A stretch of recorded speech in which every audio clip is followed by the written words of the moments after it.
mother came from Russia, a satchel on her knee. My grandfather... America as we know it was founded by refugees seeking religious freedom, also known as the Pilgrims. Since then, we've been a nation defined by immigrants and their impact on our country. As the familiar tune goes, we can call our nation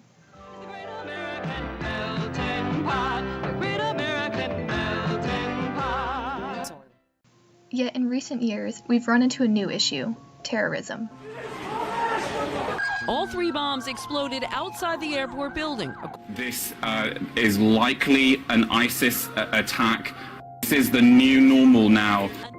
Now in a time of international terrorism, what should we prioritize? Should we continue to be a safe haven for immigrants and refugees, or should we close our borders in order to protect our own citizens? The question is complex, and the debate is emotionally charged, so we need to look from 2 different sides. On one hand, we need to look from the perspective of those leading our nation, those who have the most knowledge of global politics and our national security. On the other, we need to understand the plight of those who went through the process of immigrating to the U.S., whether as an immigrant or as a refugee.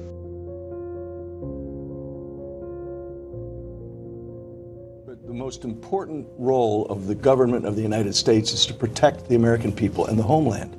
And if you cannot vet 10,000 people coming here, and they won't be able to vet them because they have no mechanism by which they can do it, then the likelihood is very strong.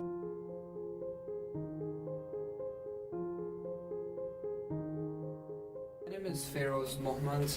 I'm originally from Afghanistan. I came here in the United States in July 2013. I'm a refugee here. You can't just straight directly come from your country to the United States. It's not easy. It's a huge and long process. People were waiting for 6 years, 10 years, and 20 years. But they had that hope. My reason for moving was political issue. I was a press officer to the government of Afghanistan, or to the president of Afghanistan. And then we faced some challenges with some parties, some specific people inside the government, so that made us to leave. Not leave, but forced to leave.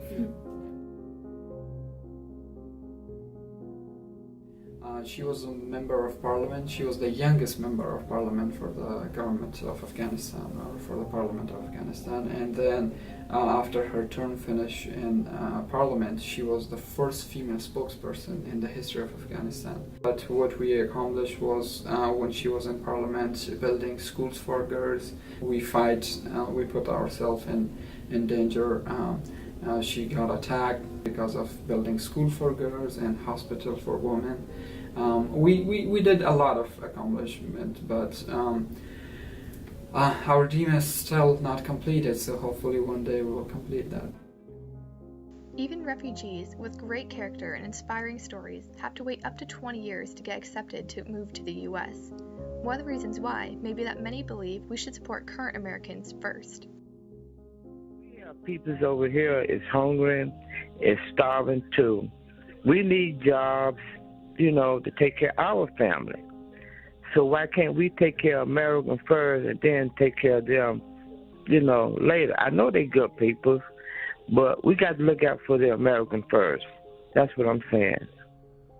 Hi, my name is Vibha Dubey, and I immigrated from India, and it's been 15 years I'm living here. My husband get offer from University of Ohio State University. That's how I get here with him and my daughter. She's 1.5 years old that time, and now she's 17. We didn't have car, we didn't have family, and I don't know English that time, how to speak, so it was pretty hard. But we have difficulties and problems, but we get through this. Economists who have looked at this issue found, in the National Academy of Sciences just did a really, really thorough review of the literature on this, that immigrants broadly in the country have a small but positive impact on American workers and on the economy broadly. First, they take jobs that Americans largely are not doing. They slot into positions that may require, in some cases, for instance, more limited English proficiency. Now I can express myself. My English is still not that great, but at least I can doing interview. Now the question remains, Even if it doesn't harm America to take in refugees and immigrants, what is our obligation to do so?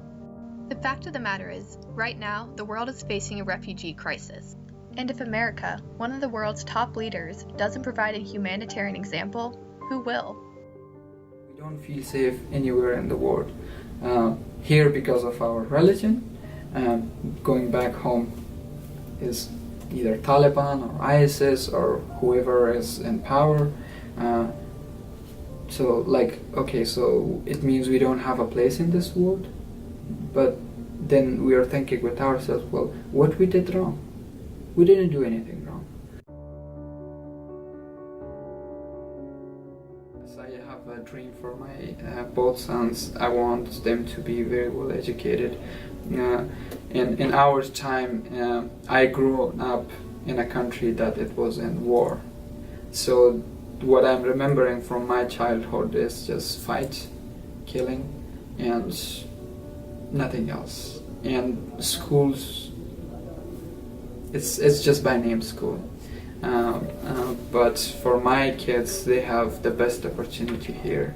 So I want my kids to be happy and they could get successful. My son, he's autistic, and then over there in India, I think there is not much, for these kind of kids, So over here I'm staying because it's better education, therapy.